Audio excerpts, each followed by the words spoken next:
On behalf of St. Lucie County School Board, I'd like to reserve 5 minutes for rebuttal if I could. We believe, and we hope the court will agree, that the central issue in this case is really a very simple question of statutory and contract interpretation that for whatever reason the ALJ just completely misapprehended.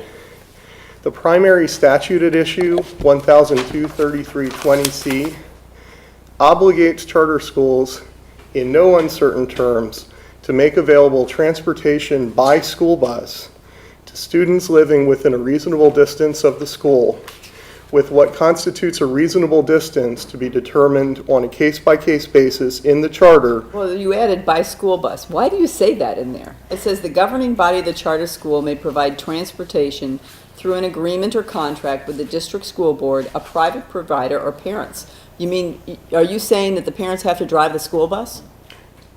Your Honor, if the parents are providing transportation in accordance with the statute, they do. And the reason they do is because of the first sentence, which says that charter schools are responsible for providing transportation consistent with the requirements of subpart 1E of Chapter 1006. And one of the requirements of subpart 1E of 1006 is that school buses be used for regular transportation.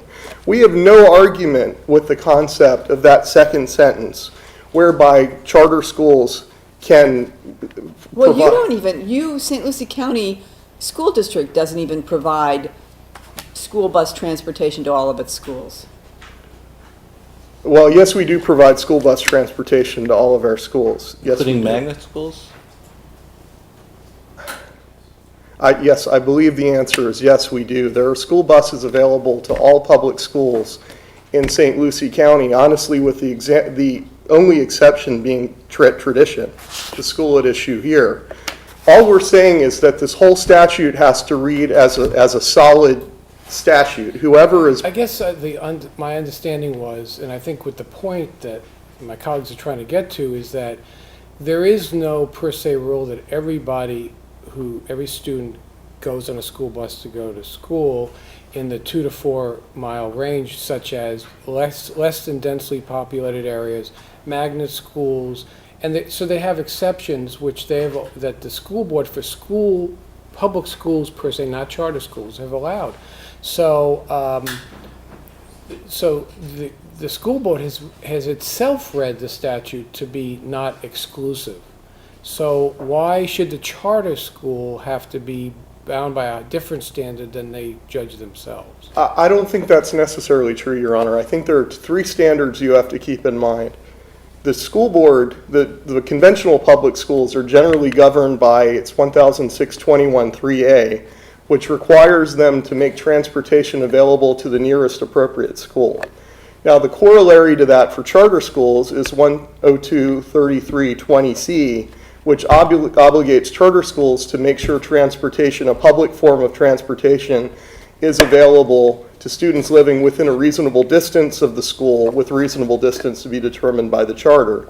Now, beyond that, it falls within the netherworld of choice. Why is the parent obligation form not satisfy 1002-3320C because it allows the charter school through an agreement or contract with parents to provide transportation? Your brief says it doesn't satisfy it. Why specifically, statutorily, does a parent obligation form not satisfy the statute? It satisfies the middle sentence, but it doesn't satisfy the first sentence and the third sentence of that provision. Well, the first sentence talks about transportation of charter schools shall be provided by the charter consistent with the requirements of subpart 1E of Chapter 106. But subpart 1E is more than just bus transportation. So, I mean, it begins with, I think if I'm not mistaken, it begins, with saying the just general statement, the district school superintendent shall ascertain which students should be transported to school and school activities, determine the most effective arrangements for transportation routes to accommodate, recommend such routing, etc. Then it goes on in another paragraph and says, district school boards, after considering the recommendations of the superintendent, shall provide transportation for each student K through 12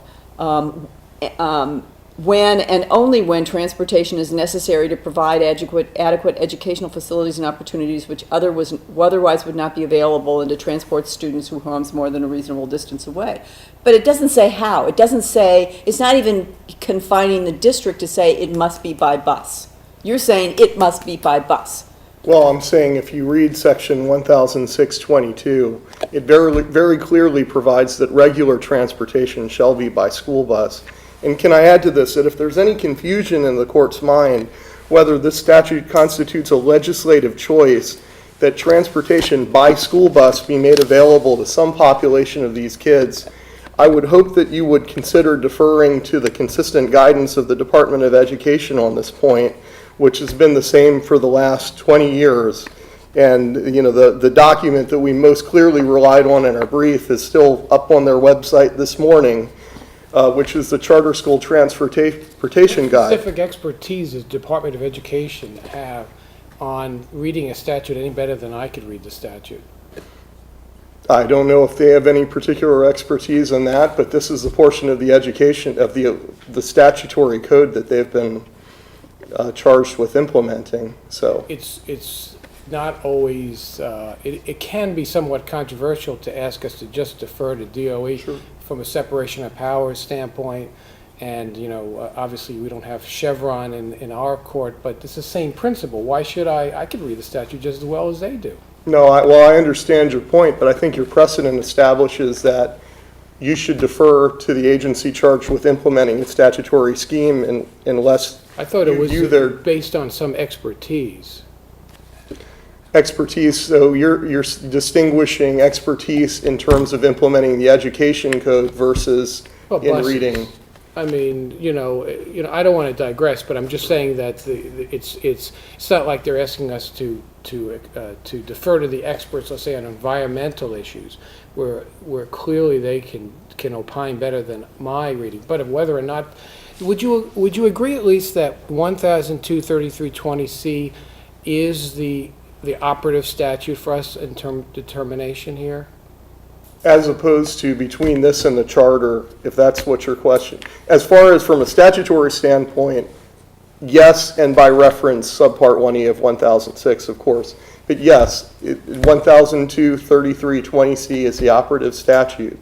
The only reason there's some argument that's been made that the school district believes as a matter of statutory law that charter schools are obligated to provide transportation throughout the district, and that's certainly a mischaracterization of our position. Our position is the statute requires transportation within a reasonable distance of the school, and the only reason that the charter school here has an obligation to provide transportation beyond that is because they were unwilling to negotiate a reasonable distance with the school district. And so the charter unambiguously says transportation shall be provided throughout the district. That's something the charter school, something the school district continues to be willing to negotiate with the charter school if they would be willing to negotiate with the school district. So how do you read section 1006.21, paragraph 3? 1002-3320C states that transportation of charter school students shall be provided by the charter school, and whereas section 1006.21.3 states that it is the district school boards that shall provide transportation in certain circumstances. So what does that mean? That the district school board, that the school district pays for the transportation in those circumstances covered by that section? I mean, I think you're asking two different questions. Let me try and answer them in order. With respect to operationally, how does it work? I think the intent is that the specific governs over the general, that the provisions of subpart 1E beginning with 1006-21 apply to the provision of transportation to charter schools.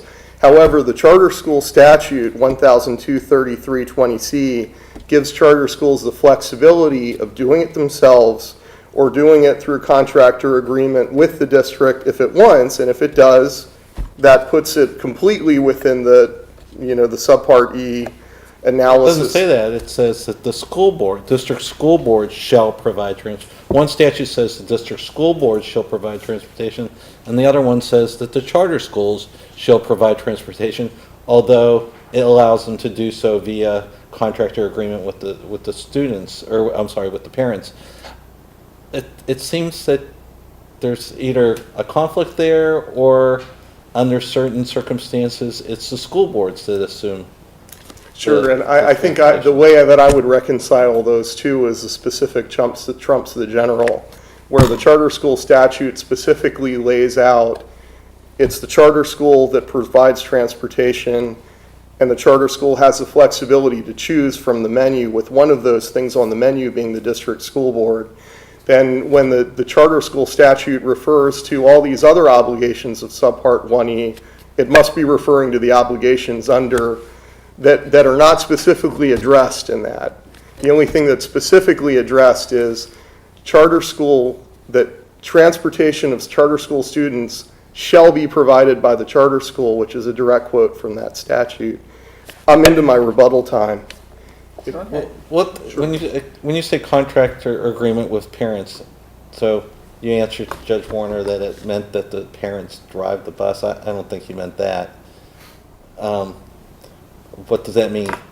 I'm saying that whoever, I do think I mean that it can't be by private passenger car, because the statute says that the provisions of whoever is providing the publicly available transportation that needs to be made available under that statute have to comply with the requirements of subpart 1E.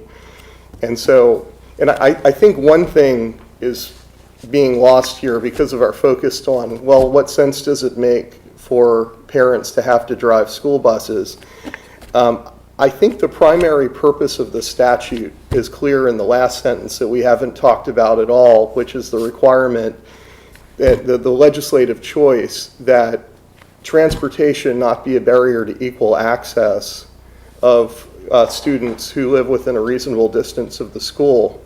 I think the problem with a situation where a charter school can claim to be fulfilling its obligation to make transportation available by making parents sign as a condition of enrollment an agreement that purports to get them to disclaim whatever right they might have to transportation and just figure it out for themselves, necessarily is equated to limiting enrollment of the school to the kids of parents who have the means and flexibility to figure it out for themselves and arrange for their kids to be transported around. Well, let me ask you a question. That's all well and good, but is your argument that this statute is ambiguous?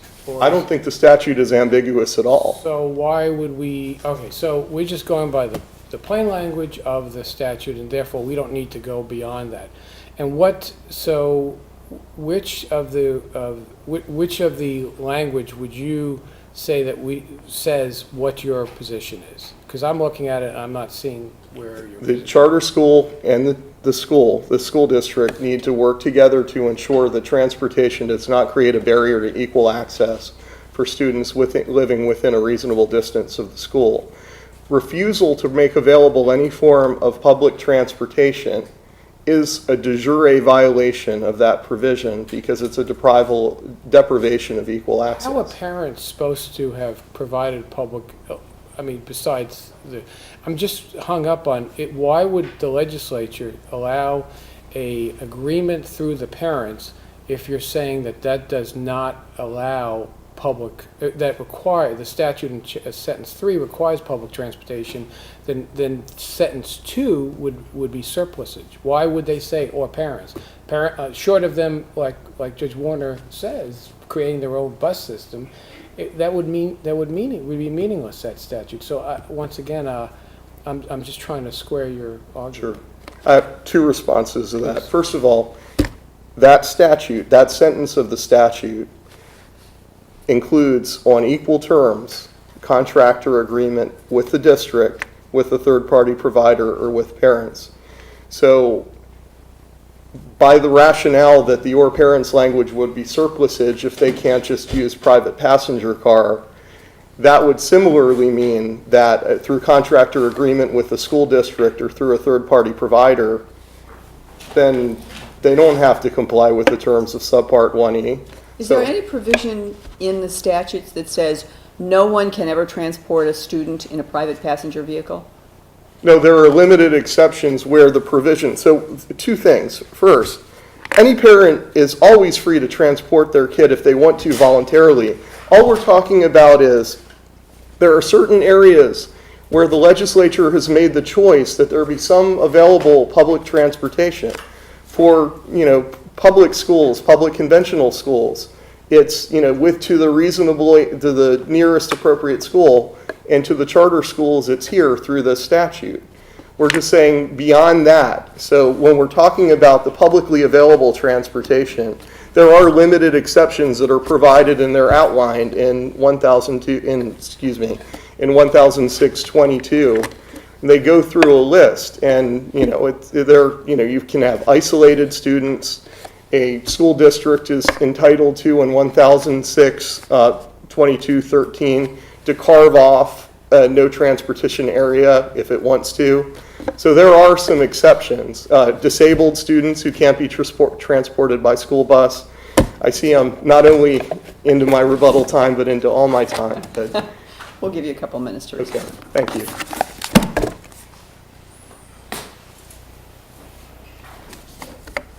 Good morning, Your Honors. My name is Stephanie Alexander, and I work with Ed Pozzuoli at Tripp Scott. Our firm represents the appellees in this matter. So tell me, how do you read that provision, by agreement with the parents, by agreement or contract with the parents? Right. I think it says exactly what it says. I don't think it's ambiguous at all. It says that you can provide transportation through parents, and in fact, that's confirmed by the open enrollment statutes that we cited that had just been passed at the time that we were writing the briefs.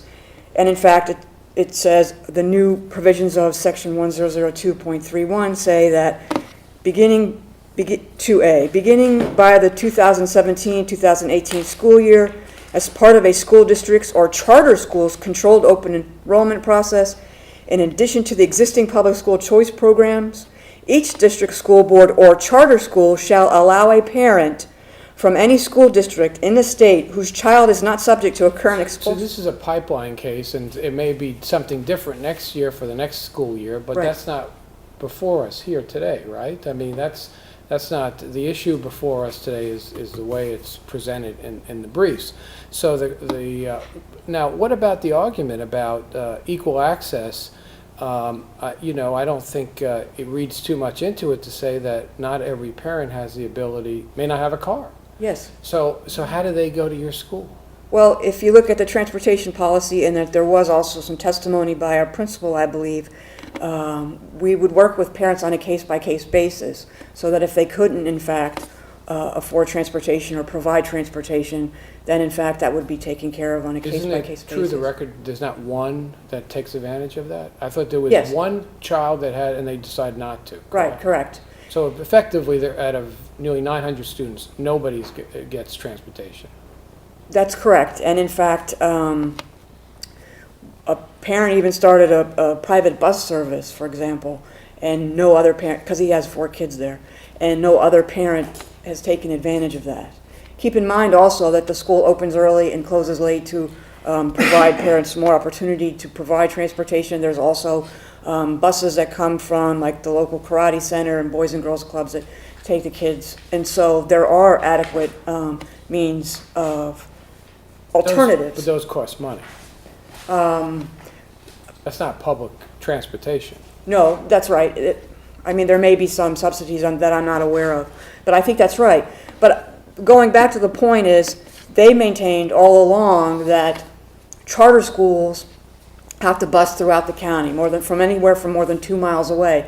Yet, in fact, their own magnet schools, they have parent contracts which disclaim the parent's right to have busing and transportation. They also, for example, say that we couldn't ever provide carpools, that was totally illegal, and then they have their own program encouraging carpools. You're saying the magnet schools have their own programs encouraging carpools? No, the whole St. Lucie County School Board does. Even for students who live more than 2 miles away, because it alleviates a lot of car traffic through the loops when parents Do drop the them. magnet schools have a bus plan, or is it all on the parents?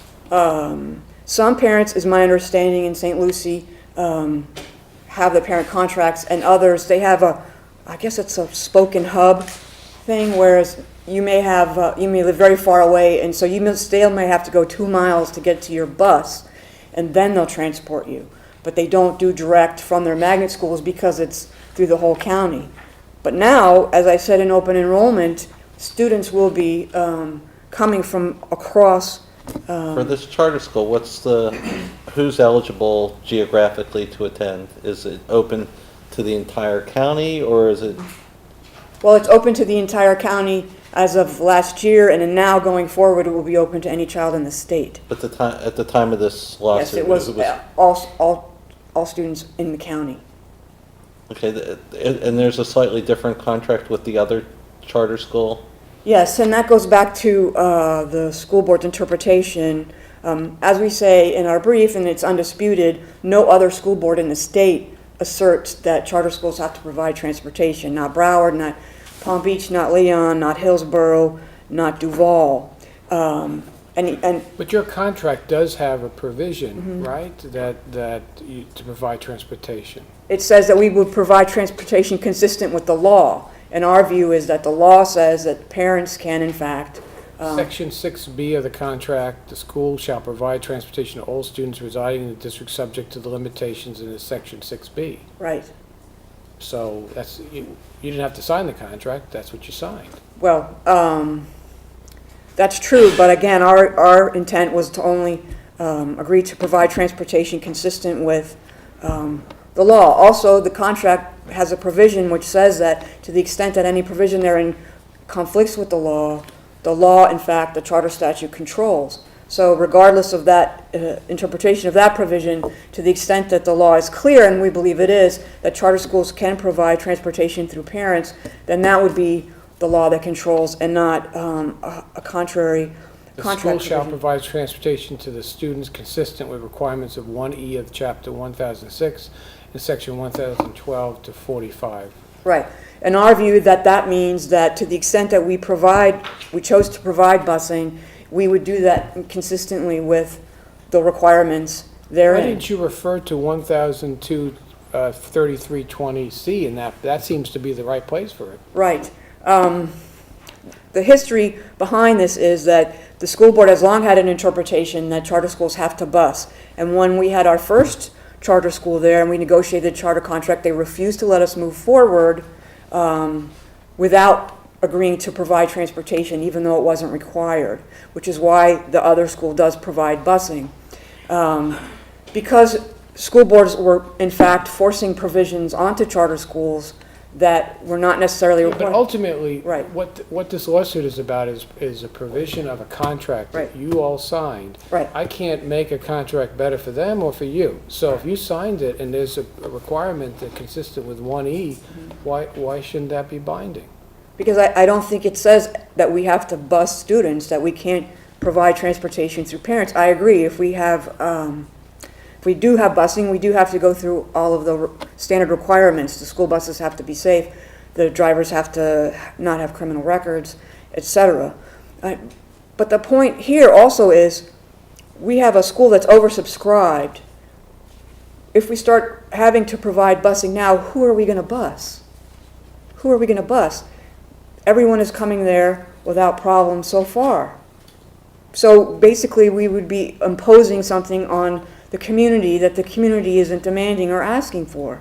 Now, they did do Well, they might, I mean, if you had a bus, they might really like to have a bus. Sure, but this point about school choice and allowing charter schools more flexibility and exempting them from much of the education code is the fact that they get to say to parents, look, we may provide you with a better education or smaller classes or whatever we're offering. In exchange for that, you're making the choice that you're going to drive your students to school. And if you don't want that choice, then in fact you can choose another school. Keep in mind, the two Renaissance schools in St. Lucie County are both A-rated schools. There was only one or two other A-rated schools in the entire district. We had as many A-rated schools are two than the entire district combined. So the parents were making a choice, and that's the But whole isn't point. the argument that parents that don't have the means to provide transportation to their children Mm-hmm. are now shut out of this A-rated school because of that? Um, Notwithstanding the fact that there are plenty that take their place? Right. No, I don't think that they're shut out. Like I said, the transportation policy that we have, and also there was testimony saying that we would in fact work with parents who could not. Plus, that's another reason to encourage carpooling and these other avenues of getting transportation. The point is that transportation can't be a barrier. That doesn't mean we have to provide busing at $500,000 and putting the school in financial jeopardy when in fact it's already full and it's an A-rated school. Can you explain the discrepancy between 1,233, which says transportation to charter schools, students shall be provided by the charter school, and then 1,621, which says that it's the district school boards that shall provide transportation? Is there Right. something going on there that, talking about who's paying for it? Right, no, I think it may be a legacy that didn't get modified as the charter statutes got evolved, but I'm not sure. But I don't think that they have an obligation to provide transportation to our students.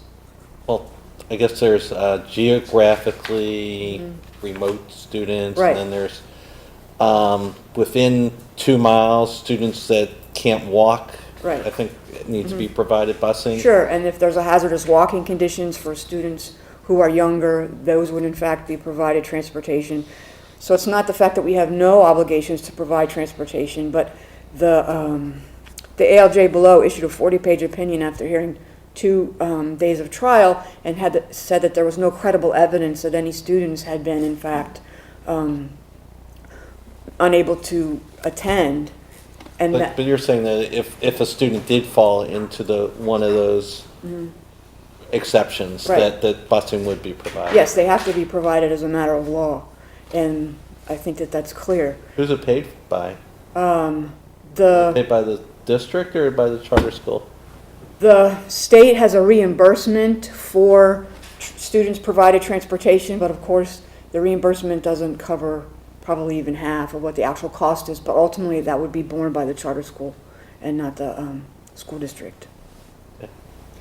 So, in conclusion, I'd just like to say that, See, I just want to ask about that. It seems like there's a tension in the argument. You're saying on one hand, if somebody wanted it, we'd give it to them. Right. The transportation. On the other hand, nobody wants it, so there's nothing to give them. right, So it's a chicken and egg thing. So the question is, if you'd give it and there'd be no, there's no argument about that, then why not provide it? Why not just, get a little bus and provide it, and then after there's no takers, then you'd be able to show the school board, see, this bus hasn't moved all week. right. Now, I understand that may seem like a silly exercise, but then what in the world are we arguing? Why are we here? So what is the issue? If you're going to provide it, and all they have to do is ask for it, then you're not disagreeing with the school board. No, what we're saying is that we don't have to provide routine busing to all students living more than 2 miles, right? So if, for example, some student has a issue where they can't get to school, that would in fact be taken care of, and that would be at a much less cost. Well, how would that be taken care of? I mean, do you have a modality? Do you have a policy? There is a policy, but since no one has used it, I don't know how in fact it would work in practice. The issue is we get about 65% of the funding of regular public schools, and so charter schools have to make choices about their resources. And so it was undisputed in the record that it would cost $500,000 to provide busing to all students living more than 2 miles, when in fact they only have $300,000 in reserves, putting the school in a financial. But that's all policy arguments. I mean, that's of no consequence, at least to me. Okay. What I'm asking is, you're providing the transportation if it's asked for. Right. So that seems to be, you're just saying, we'll provide transportation, it just won't be a school bus. Yes, provided that you don't have ability to transport the child there, absolutely, yes. And that is a much cheaper alternative than, in fact, providing busing to the whole county when, in fact, they don't do that Once again, themselves. I'm not trying to, Sure. but I mean, that may be a great argument for the school board to make, Right. but it's, whether it costs more or less, shouldn't determine what we do. No, but if the statute is clear and it says, not only the statute, but the standard charter contract adopted in 2014 by the State Board of Education, both say that transportation can be provided through parents. Hold on a second, you're saying now we should rely on what the school board of the Board of Education says? Because I thought you weren't arguing that we should defer to the Board of Education. Not the DOE, I'm talking about the State Board of Education, Okay, and in all fact, that, the model standard charter contract actually confirms our position that transportation can be provided by charter schools through parents. And in fact, it's our argument that it would supersede any informal DOE guidance to the contrary, because this is actually an adopted rule. Does the charter school actually have an actual written agreement or written contract with parents? Yes, a parent obligation form, and there was testimony that every parent was required to sign one, and in fact, they renewed it every year. What if they didn't want to sign one? I don't know. I guess we would ask, this is conjecture, because I don't think it's happened, we would ask the parent why, and then if it turned out to Could be, the student enter the school without you signing a parent obligation form? I don't believe so. Okay, you've come to the end of your time. Thank you. We ask that the ALJ's decision be affirmed in all respects. Thank you, Your Honor. I'm going to give you 3 minutes. Thank you so much. Just a couple points to clarify. Ms. Alexander said that the ALJ found that there was no credible evidence that there were kids who couldn't attend the school, but I would ask you to look at the end note in his order where he acknowledges that there was at least one kid who, the unrebutted testimony was, had no ability to get to the school. So it's hard to understand what exactly his determination of law was on what the equal access provision means. Ms. Alexander refers to the issue of the school being oversubscribed, so who would transportation be made available to? I think in answer to that, I just want to make sure the court understands why the school board really cares about this issue. I mean, from the school board's perspective, they strongly advocate for school choice. It's just they only believe that school choice is a really good idea if it's school choice available to everyone and not just the kids who have parents with the means of flexibility to drive them around or arrange for them to be driven around. And that's why this is such a big deal to them. The oversubscription issue is not the right question because there could be plenty of rich kids in the district that can manage to get there, and it's great that they're in a school because of it. Her focus on the enrollment, open enrollment statute that was recently passed, I think is really apt because it shows to you guys that the legislature knows how to knows the difference between a may and a shall. And it shows that they have made a different choice in this statute and in 1006-21-3A from this decision that they've made in the open enrollment statute. School districts have an obligation to provide transportation in this limited area of charter schools. The open enroll statute doesn't make this moot because it's only dealing with the out-of-county people.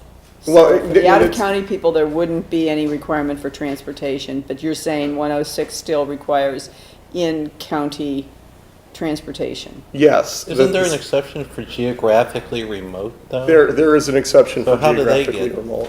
they're, They even can if go. there was busing, they wouldn't be able to take advantage of it? I mean, I think the fairest way to look at it is there's an obligation to bring kids to the closest school with conventional public schools. With charter schools, there's an obligation to bring kids, there within a reasonable distance. Anywhere else, whether it's another school intra-district, whether it's a school throughout the state, the open enrollment statute would give you the ability to get there. So all I'm saying by focusing on the open enrollment statute is it shows the difference between a may and a shall, and it just should further make the point to you guys that the legislature has made the choice here that there is some publicly available transportation that needs to be made available to kids attending charter schools within a zone to be determined in the charter through negotiation. Thank you, you've come to the end of your Okay, time. thank you. Thank you both. The next case is Las Olas Holding versus Stamella.